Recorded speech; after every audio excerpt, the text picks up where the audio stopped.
ان کا انٹرسٹ اس کے اندر ہے کہ شام ایک فلیکسیبل سا، ایک ٹوٹا پھوٹا بکھرا ہوا ایک ملک ہو جس کے اوپر جب وہ چاہیں بمباری کر دیں، جس کے اوپر چاہیں جب وہ حملہ کر دیں، جس پر چاہیں وہ اس کو ٹکڑے ٹکڑے کر دیں، اور ان کا جو گریٹر اسرائیل کا جو پلان ہے اس پر فوری طور پر عمل ہو سکے اور اس کے درمیان کوئی بھی رکاوٹ نہ آئے۔ اور جب اس حکومت کو ہٹانے سے انہوں نے بشار الاسد کی حکومت کو ہٹانے کے لیے ایک حالات پیدا کیے، تو اس حکومت کو بھی جب وہ چاہیں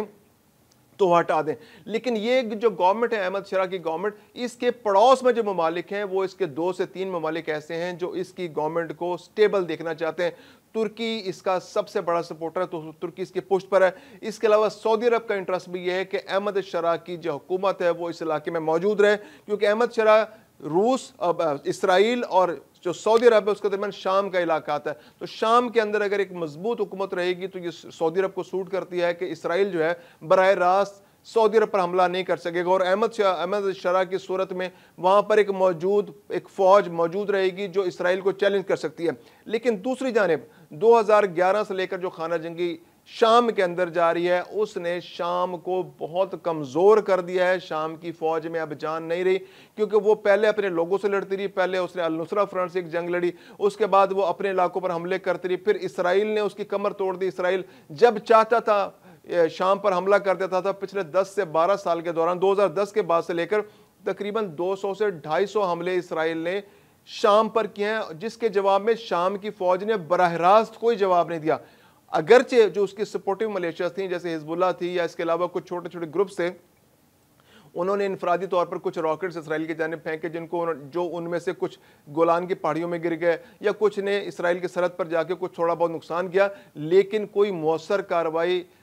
سیرین فوج کی، شام کی فوج کی جانب سے بشار الاسد کے دور میں بھی نہیں کی گئی۔ تو اب بھی جو احمد شرح کی جو حکومت ہے، احمد شرح کی حکومت میں چونکہ اس کی بیک پر مجاہدین اور انہوں نے بشار الاسد سے مجاہدین کے اس گروپ نے حکومت چھینی ہے، تو اس پر بہت زیادہ پریشر ہے اس وقت احمد شرح کی حکومت پر کہ وہ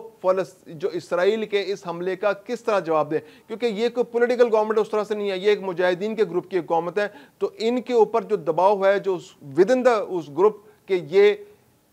ان کو جو جواز ملا تھا وہ جواز یہی تھا کہ انہوں نے اس خطے کے اندر اسلامی حکومت قائم کرنی ہے جو اسرائیل کے وجود کو خطرے میں ڈال سکے۔ تو اگر آج یہ حکومت کسی طرح بھی ریٹیلیٹ نہیں کرتی، کوئی جوابی کارروائی نہیں کرتی، تو اس کے پاس اپنی حکومت کو قائم رکھنے کا کوئی جواز نہیں رہے گا۔ دروز پہلے ہی ان کو پسند نہیں کرتے، دروز السوید کا جو علاقہ ہے اس کے اندر جو خانہ جنگی ہوئی ہے، شام کی حکومت نے اس وقت مؤثر ایک سمجھداری کا مظاہرہ کرتے ہوئے السوید کے علاقے میں تو خانہ جنگی کر دی ہے، جو ان کا جو پولیٹیکل لوگ تھے ان کے ساتھ ان کی بات چیت ہوئی ہے،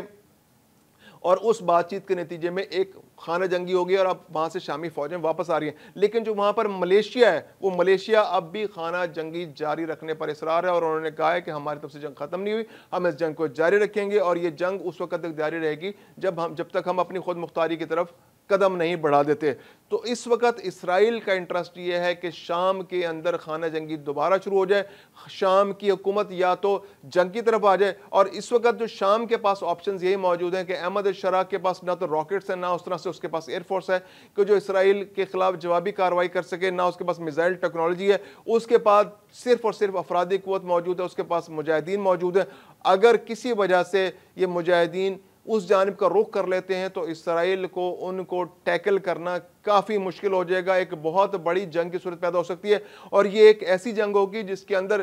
نہ چاہتے ہوئے بھی بہت سے ممالک شامل ہو جائیں گے۔ عرب ممالک شام کو اکیلا نہیں چھوڑ سکتے، یہ ان کی مجبوری ہے۔ اس کے علاوہ ترکی نے شام کا ہر صورت میں ساتھ دینا ہے، کیونکہ اگر آج شام کی احمد شرح کی حکومت کا ساتھ نہیں دیتی تو کل کوئی بھی گروپ ترکی، سعودی عرب یا کسی دوسرے عرب ملک کے کہنے پر اسلحہ نہیں اٹھائے گا اور اسرائیل کے خلاف اکٹھا نہیں ہوگا۔ اور ایران کے اس موقف کو بھی تائید ملے گی کہ بشار الاسد کی جو گورنمنٹ تھی وہ زیادہ مؤثر تھی، اس کو غلط طور پر ہٹایا گیا کیونکہ وہ اسرائیل کے لیے تھریٹ تھی، اور یہ لوگ تو آتے ہی اسرائیل کے سامنے بالکل لیٹ گیا اور انہوں نے کوئی ریٹیلیٹ نہیں کیا۔ تو احمد شرح کی جو حکومت ہے، جو احمد شرح کی جو فوج ہے، احمد شرح کا جو گروپ ہے، اس پر بہت زیادہ دباؤ ہے کہ وہ اسرائیل کے خلاف فوجی کارروائی کریں، کسی بھی قسم کی کارروائی کریں۔ خاموشی ان کی جانب سے اختیار کی گئی ہے، مذمت کی گئی ہے، دوست ممالک سے کہا گیا ہے، UN سے کہا گیا ہے کہ وہ اسرائیل کو اس جاریے سے دور رکھیں۔ تو اس وقت احمد شرح پر دباؤ بہت زیادہ ہے کہ وہ کس طرح سے اسرائیل کے اس حملے کا جواب دیں گے، کیونکہ اسرائیل نے احمد شرح کے گھر پر حملہ کیا ہے، صدارتی محل پر حملہ کیا ہے, وزارت دفاع کی پر حملہ کیا ہے, اور ایک نیو نارمل جیسے بھارت جو انہوں نے غزہ کے معاملے میں کیا تھا, اور بھارت ہمارے ساتھ نیو نارمل طے کرنا چاہتا تھا, کہ نیو نارمل آج کا یہ ہے کہ اسرائیل جب چاہے گا سیریا کے کسی بھی علاقے, کسی بھی جگہ, کسی بھی مرکز پر حملہ کرے گا. اگر شام اس کا جواب نہیں دیتا تو یہ نیو نارمل پرسسٹ کر جائے گا.